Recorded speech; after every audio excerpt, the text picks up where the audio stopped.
இதை பற்றி மேலும் தெரிந்து கொள்ள பாக்கெட் எஃப்எம் உடன் இணைந்திருங்கள்.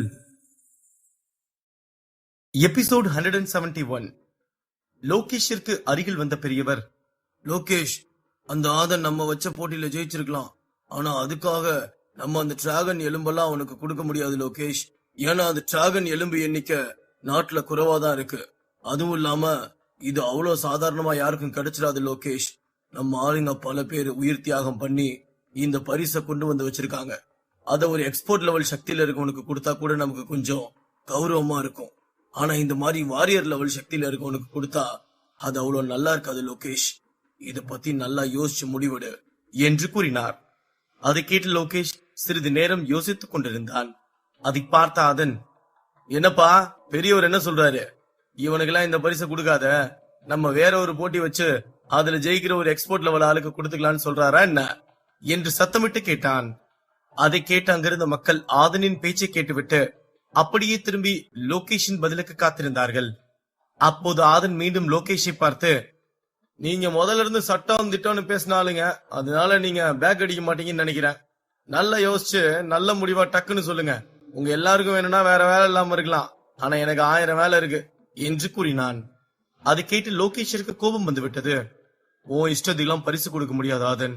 இது எங்க வம்சத்து போட்டி, நாங்க சொல்றதுதான் கடைசி முடிவு. அதனால உனக்கு இந்த டிராகன் எலும்பை கொடுக்க முடியாது. அது ரொம்ப விலை மதிப்பற்ற பொருள். அதனால நீ வச்சிருக்க பேட்டில் பாயிண்ட்ஸுக்கு வேற ஏதாவது பொருளை வாங்கிக்கோ ஆதன் என்று முகத்தை சுளித்துக் கொண்டு கூறினான்.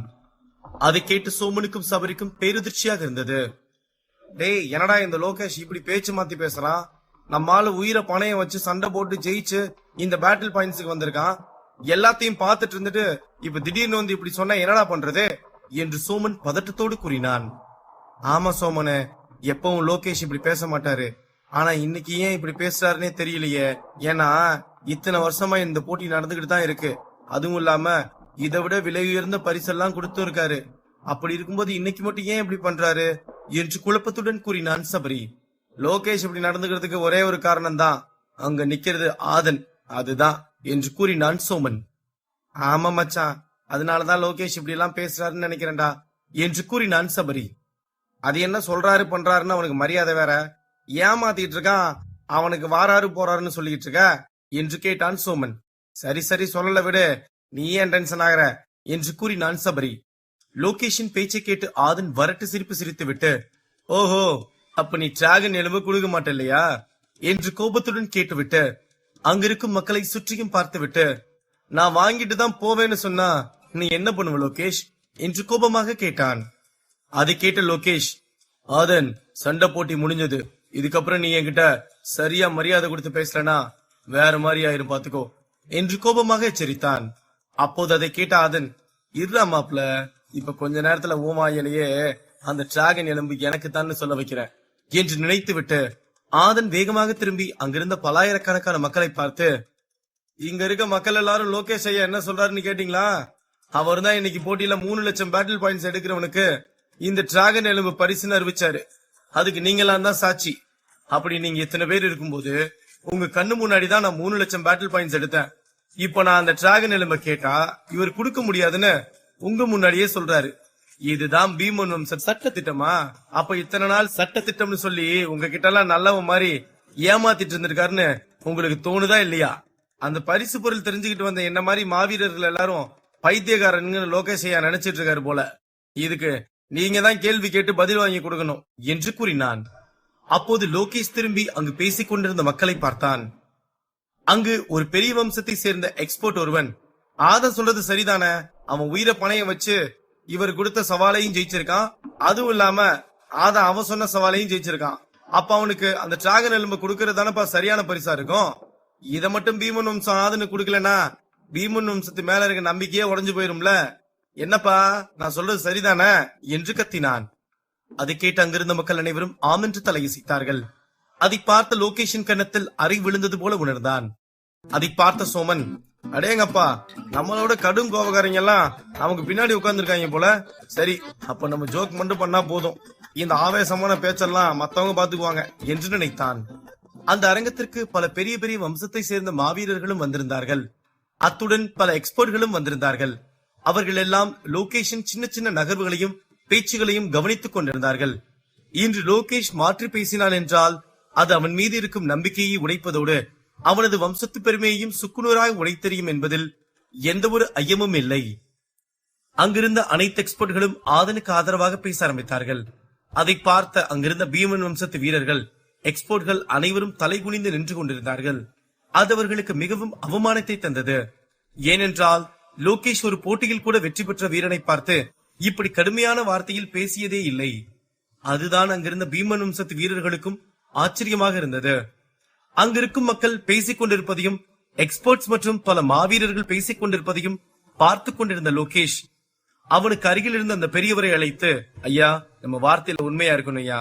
இப்ப நம்ம மட்டும் பேச்சு மாதிரி பேசினா இங்க இருக்க பல பெரிய வம்சம் நம்ம நட்புல இருந்து வெளியே போறதுக்கு வாய்ப்பு இருக்குயா. அதனால என்று பேசுவதற்கு வந்தான். அப்போது அவனை குறுக்கிட்ட அந்த பெரியவர், அந்த டிராகன் எலும்ப அவங்கிட்ட கொடுத்துட்டு வந்து என்ன என் அறையில பாரு, உங்ககிட்ட ஒரு விஷயம் சொல்லணும் என்று கூறினார். அதை கேட்டு லோகேஷ், சரிங்க ஐயா என்று கூறிவிட்டு ஆதனை பார்த்து, நீ நாங்க சொன்ன 3 லட்சம் பேட்டில் பாயிண்ட்ஸ் ஜெயிச்சதுனால நாங்க அறிவிச்ச பரிசான இந்த டிராகன் எலும்பும் 1 லட்சம் ரூபாய் பணமும் பரிசா கொடுக்கிறோம் என்று கூறினான். அதை கேட்ட சோமன், இந்த வெங்காயத்தை தானே ஆதனு இவ்வளவு நேரம் நின்னு பேசிக்கிட்டு இருந்தான். இந்த ஆள் என்னமோ அவன் ஜெயிச்ச பரிசு ஆதனு கொடுக்கிற மாதிரி சீன் போட்டுக்கிட்டு இருக்கான் என்று கிண்டலாக கூறினான். அதை கேட்டு அங்கிருந்த அனைவரும் சிரித்தார்கள். ஆதன் அந்த பெரிய மேடையில் ஏறி அந்த பரிசை லோகேஷின் கையால் வாங்கினான். அப்போது லோகேஷ் ஆதனை பார்த்து, இன்னைக்கு நீ என்கிட்ட இருந்து தப்பிச்சிட்ட, ஆனா ஒவ்வொரு வாட்டியும் நீ இப்படி தப்பிக்க முடியாது ஆதன் என்று சிரித்துக் கொண்டே வஞ்சகமாக பேசினான். அதை கேட்ட ஆதன் சிறு புன்னகை செய்துவிட்டு, நான் நாளைக்கு பத்தி யோசிக்க மாட்டேன் லோகேஷ், ஆனா நீ இன்னைக்கு நடந்ததை உன் வாழ்நாள்ல மறக்கவே மாட்ட என்று கூறினான். ஆதன் பரிசை வாங்குவதை பார்த்த அங்கிருந்த மக்கள் பலரும் ஆதனை பாராட்டி கைதட்டி உற்சாகப்படுத்திக் கொண்டிருந்தார்கள். அங்கு ஆதனை உற்சாகப்படுத்தாத ஆட்கள் யார் என்றால் அது பீமன் வம்சத்து ஆட்களும் நட்சத்திர அகாடமி ஆட்களும் தான். ஆதன் அதையெல்லாம் கண்டுகொள்ளவே இல்லை. அவன் லோகேஷை பார்த்து, மறுபடியும் இன்னொரு போட்டியில சீக்கிரமா சந்திக்கலாம் லோகேஷ், வரட்டா என்று கூறிவிட்டு அந்த டிராகன் எலும்பை முத்தமிட்டு விட்டு அந்த மேடையிலிருந்து இறங்கி கீழே வந்தான். அதை பார்த்த ஒற்றன் கிரி, இங்க நடக்கிறதெல்லாம் கனவா நிஜமானே தெரியல. இந்த விஷயத்த நான் எப்படி போய் அட்டோரியன் ஐயா கிட்டையும் தணிகைநாதன் ஐயா கிட்டையும் சொல்லுவேன்? அவங்க கோபம் இன்னும் அதிகமாகுமே. ஆனா சொல்ல வேண்டியதை சொல்லிதான் ஆகணும் என்று நினைத்துவிட்டு தலையை குனிந்தவாறு அங்கிருந்து தனது குதிரையை எடுத்துக்கொண்டு அட்டோரியனின் ராஜ்யத்திற்கு கிளம்பினான். மறுபக்கம் அசோகனும் அதுல்யாவும் அமர்ந்திருந்தார்கள். அப்போது அதுல்யா அசோகனை பார்த்து, என்ன அசோகன், மத்தியானத்திலிருந்து நீ ஒரு மாரியா மூட் அவுட்டாவே இருக்க, என்னாச்சு உனக்கு? ஏதாவது சொன்னாதானே தெரியும் என்று கேட்டாள். உனக்கு ஒன்னும் தெரியாது, எல்லாத்துக்கும் நீதான் காரணம், இதை நான் சொல்லிதான் உனக்கு தெரியணுமா என்று தனக்குள் முணுமுணுத்தான் அசோகன். அதை கேட்ட அதுல்யா அசோகனுக்கு தெரியாமல் சிறு புன்னகை செய்துவிட்டு, டேய், உனக்குள்ளே பேசினா எனக்கு எப்படிடா தெரியும், சத்தமா சொல்றா, உனக்கு என்னதாண்டா பிரச்சனை, எதுக்கு இப்படி மூஞ்சியை தூக்கி வச்சு உட்கார்ந்திருக்க என்று கேட்டாள். அது ஒண்ணும் இல்ல, மதியானம் உன்னை பார்க்க வந்தானே, அவன் பேர் என்ன? மணிகண்டன். மணிகண்டன் அவன் எப்படி உனக்கு பழக்கம் என்று முகத்தை சுளித்துக் கொண்டு கேட்டான் அசோகன். ஓஹோ, அப்ப நம்ம நினைச்சது தானா?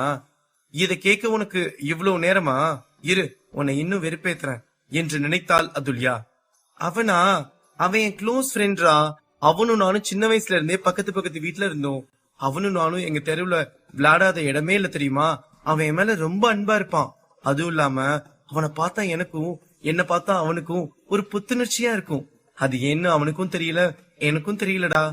ஏண்டா, எதனால இப்படி எல்லாம் தோணுது என்று கேட்டாள் அதுல்யா. அதை கேட்ட அசோகன் முகம் வாடி போனது. அவன் அதுல்யாவை பார்த்து, சரி சரி, எனக்கு இதை பத்தி எல்லாம் எதுவும் தெரியாது, இதை பத்தி தெரிஞ்ச வேற யாராவது ஆள்கிட்ட கேட்டு உன் டவுட்டை கிளியர் பண்ணிக்கோ என்று கூறினான். அதை கேட்ட அதுல்யா அசோகனுக்கு தெரியாமல் சிறு புன்னகை செய்துவிட்டு, ஆமாடா, வேற யார்கிட்டயாவது கேட்கணும், ஏன்னா எனக்கும் இதை பத்தி தெரிஞ்சுக்கணும்னு ரொம்ப நாள ஆசை, ஆனா யார்கிட்ட கேட்டா தெரிய வரும்னு தான் தெரியல என்று கூறினாள்.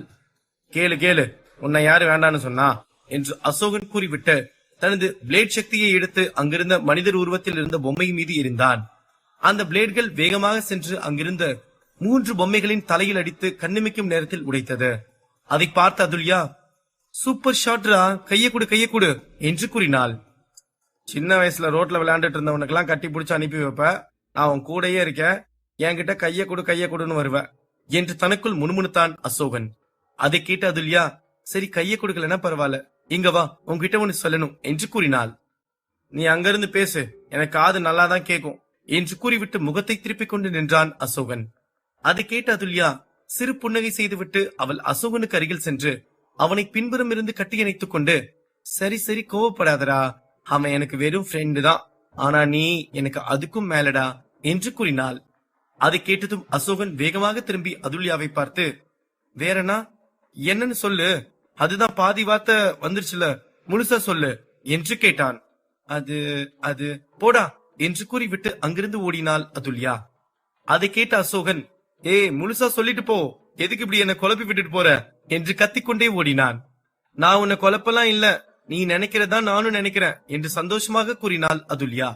அதை கேட்ட அசோகன் வேகமாக ஓடி சென்று அதுல்யாவை பிடித்து நிறுத்திவிட்டு, இப்ப சொல்லு, நான் என்ன நினைச்சேன்னு உனக்கு எப்படி தெரியும்? சரி அதை விடு, இப்ப நீ என்ன நினைக்கிறேன்னு சொல்லு என்று மூச்சிறைக்க கேட்டான். எனக்கு உன்னை பிடிக்கும் அசோகன், அததான் சொன்னேன். ஆனா எனக்கு இந்த நேரத்துல சொல்லலாமா வேணாமான்னு தெரியல. ஏன்னா நமக்காக ஆதன் நிறைய செஞ்சிருக்கான். அவனுக்காக நம்ம ஏதாவது செஞ்சுட்டு அதுக்கப்புறம் நம்ம வாழ்க்கையை ஆரம்பிக்கலான்னு தான் காத்துட்டு இருந்தேன்டா. ஆனா இன்னைக்கு நீ சோகமா இருக்கவும் எல்லாத்தையும் சொல்லிட்டேன். இருந்தாலும் நம்ம ஆதனுக்கு ஏதாவது செஞ்சுட்டு அதுக்கப்புறம் வாழ்க்கையை ஆரம்பிச்சுக்கலாம்டா என்று கூறினாள் அதுல்யா. அதுதான் நானும் யோசிச்சுட்டு இருந்தேன் அதுல்யா. இல்லனா நான் இத உன்கிட்ட முதல்லயே சொல்லிருப்பேன். எனக்கும் ஆதனுக்கு ஏதாவது செய்யணுங்கிற விஷயம்தான் மனசுல ஓடுது.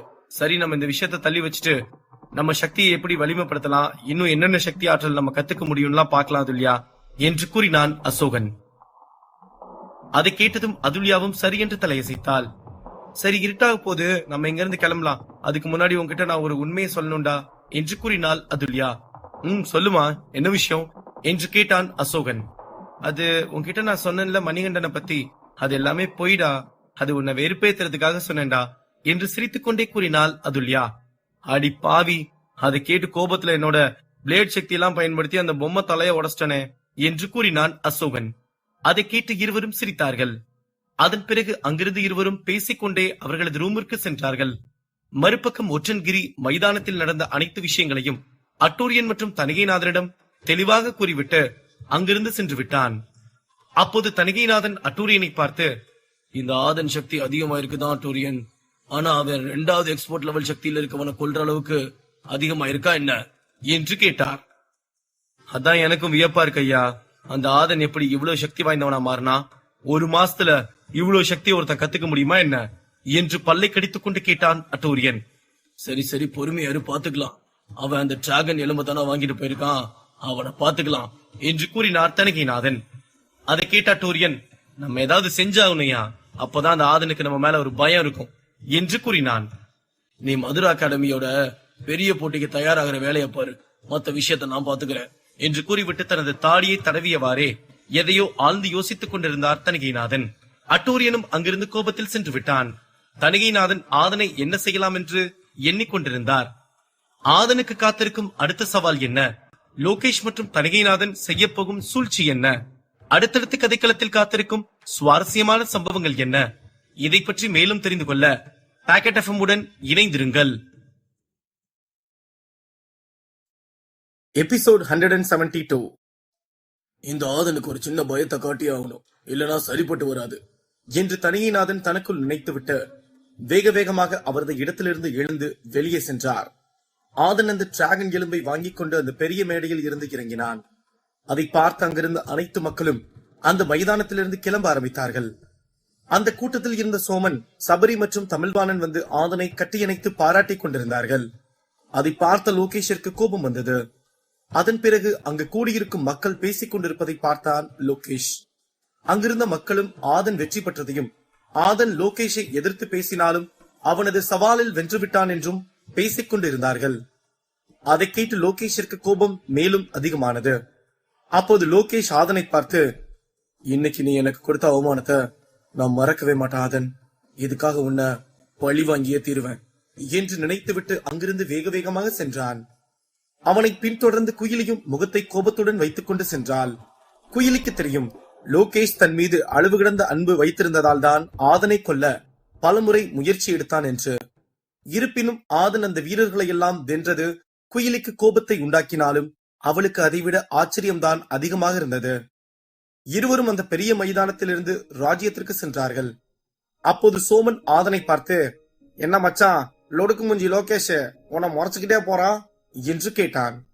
அவன் கிடக்குறான் மச்சான், நம்ம வந்த வேலை முடிஞ்சது, இனி நம்ம சந்தோஷமா நம்ம ஊரை பார்த்து கிளம்புவோமா என்று கேட்டான் ஆதன். போலாம் போலாம். அதுக்கு முன்னாடி இங்க நிக்கிற குண்டு பயல பாரு, இவன் தான் நம்ம புது ஃப்ரெண்டு.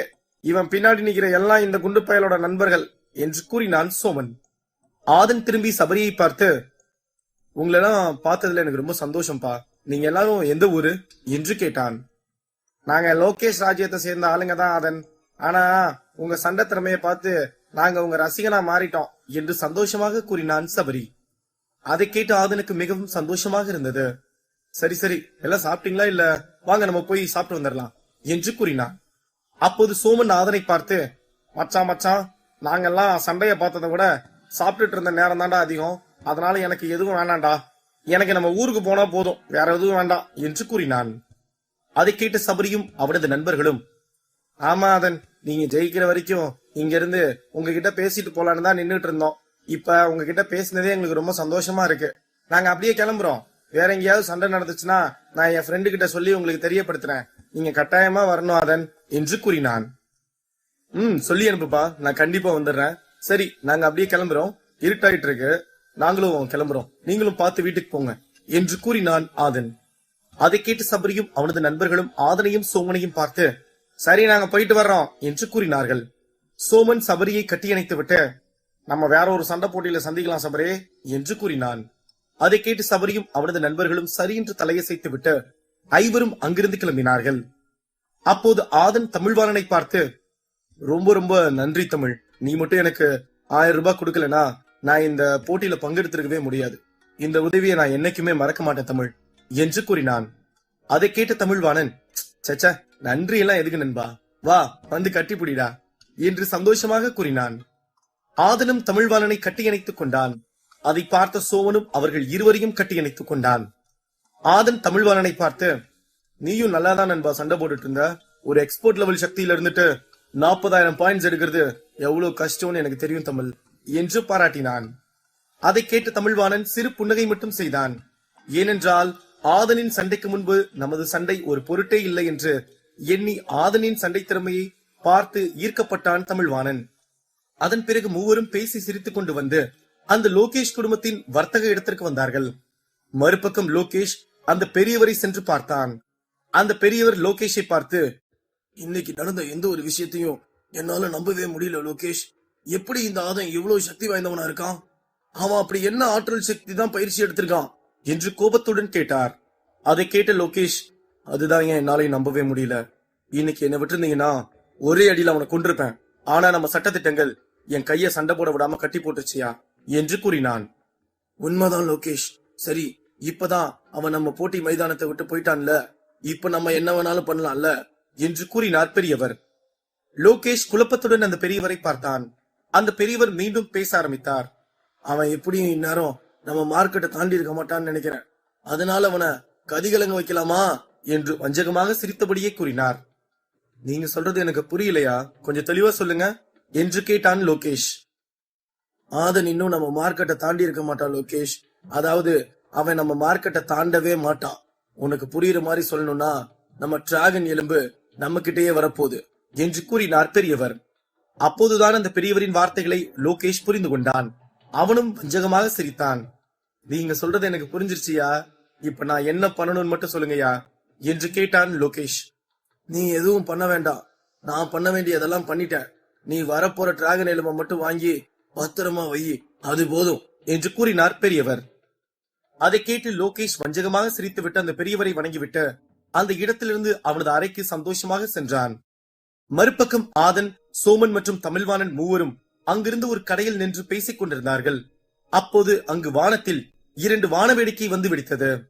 அதை பார்த்த சோமன், ஆதனே அங்க பாத்தியாப்பா, நீ ஜெயிச்சதுக்கு இந்த ஊர்காரங்க பட்டாசு வெடிச்சு கொண்டாடுறாங்க என்று கூறினான். அதை பார்த்த ஆதன் சிறு புன்னகை செய்துவிட்டு அப்படியே திரும்பி தமிழ்வாணனை பார்த்தான். தமிழ்வாணன் அந்த வான வேடிக்கையை பார்த்து திகைத்து போய் நின்று கொண்டிருந்தான். அதை பார்த்த சோமன், என்னப்பா தமிழ், இப்படி இடி விழுந்த மாதிரி பார்த்துட்டு இருக்க, பட்டாசு தானே வெடிக்கிறாங்க என்று கேட்டான். அப்போது தமிழ்வாணன் ஆதனையும் சோமனையும் பார்த்து, ஆதன், சோமன், எனக்கு ஒரு முக்கியமான வேலை வந்துருச்சு, நான் இப்பவே இங்க இருந்து போய் ஆகணும். நீங்க 2 பேரும் பார்த்து ஜாக்கிரதையா உங்க ஊருக்கு போங்க நம்ம அந்த மதுரை அகாடமி பெரிய போட்டியில சந்திக்கலாம் என்று பதட்டத்துடன் அவசர அவசரமாக கூறினான்.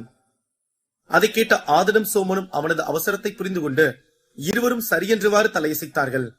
தமிழ்வாணன் இருவரையும் கட்டியணைத்துவிட்டு அங்கிருந்து வேக வேகமாக ஓடினான். அப்போது சோமன் ஆதனை பார்த்து, என்னப்பா இவன் இப்படி தலை தெறிக்க ஓடுறான், ஏதாவது பிரச்சனையா இருக்குமோ என்று கேட்டான்.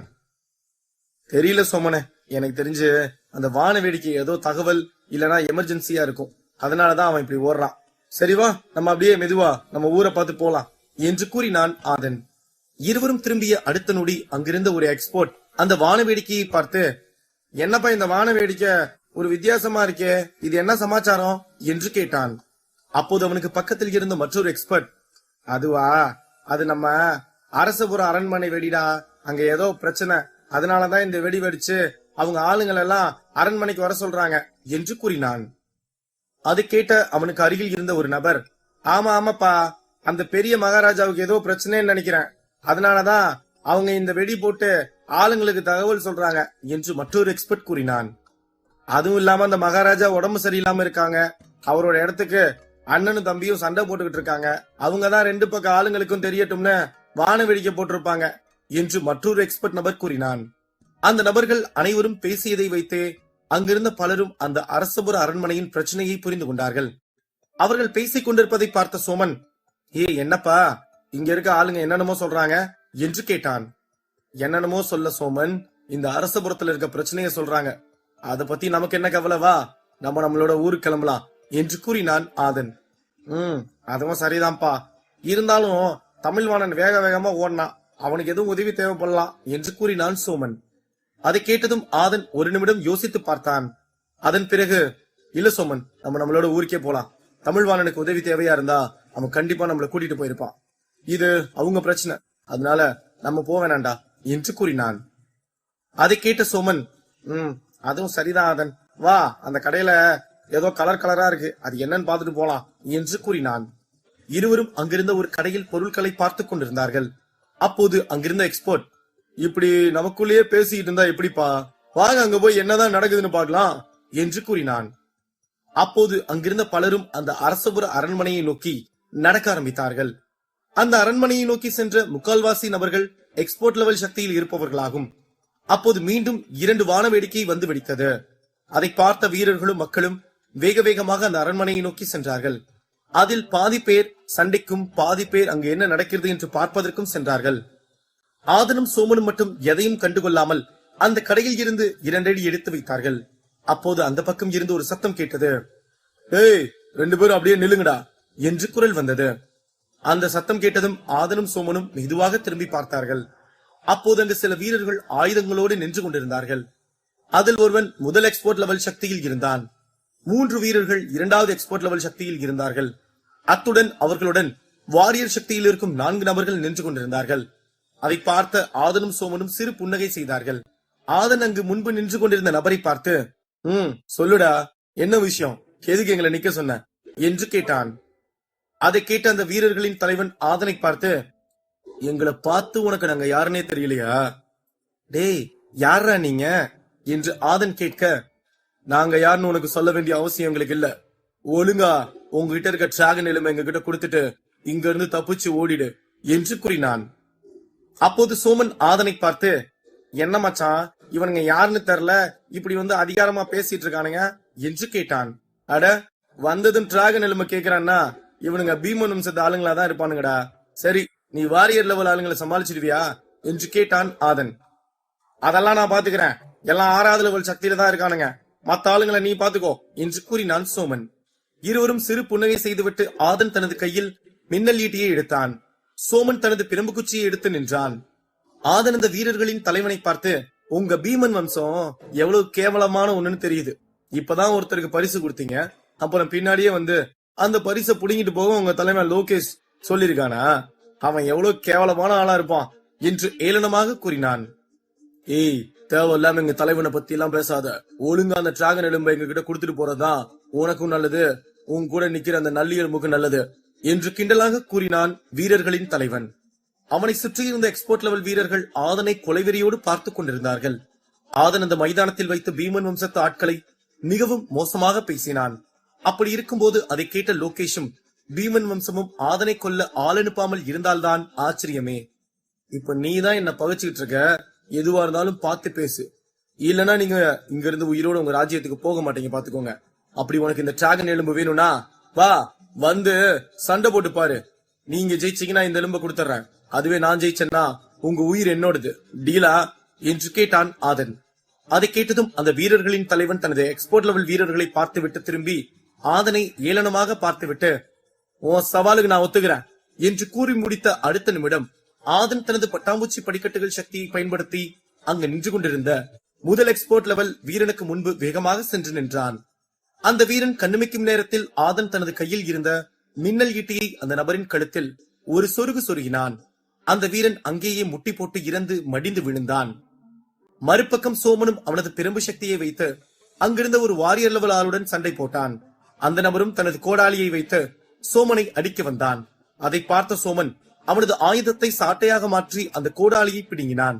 அப்போது அந்த வீரன் அடுத்த சக்தியை எடுத்து சோமனை தாக்க வந்த போது சோமன் அந்த சாட்டையில் இருந்த கோடாலியை வைத்து அந்த வீரனின் கழுத்தை துண்டாக வெட்டி எறிந்தான். அதை பார்த்த ஆதன், செம்மடா மச்சான், அவன் ஆயுதத்தை வச்சு அவனையே செஞ்ச பாரு, நீ வேற லெவல் மச்சான் என்று கூறினான். அதை கேட்ட சோமன் சிறு புன்னகை செய்துவிட்டு அந்த வீரர்களின் தலைவனை பார்த்தான். அப்போது அவன் சோமன் செய்ததை பார்த்து பேரதிர்ச்சியில் இருந்தான். சோமன் அந்த வீரர்களின் தலைவனை பார்த்து, இங்க பாருடா, கடுகு சிறுசா இருந்தாலும் அதோட காரம் குறையாது, அதனால யாரையும் குறைச்சி எடை போடாத, சரியா என்று கூறிவிட்டு தனது சாட்டையை மீண்டும் பெரும்பாக மாற்றி நின்றான். அதை பார்த்த ஆதன் விசில் அடித்து விட்டு, உன் டயலாக்கும் மாசு மச்சான் என்று கூறினான். ஆதனுக்கு நடக்கவிருக்கும் கசப்பான விஷயம் என்ன, ஆதன் அடுத்து என்ன செய்ய போகிறான், அடுத்தடுத்து கதைக்களத்தில் காத்திருக்கும் விறுவிறுப்பான நிகழ்வுகள் என்ன, இதை பற்றி மேலும் தெரிந்து கொள்ள பாக்கெட் எஃப்எம் உடன் இணைந்திருங்கள்.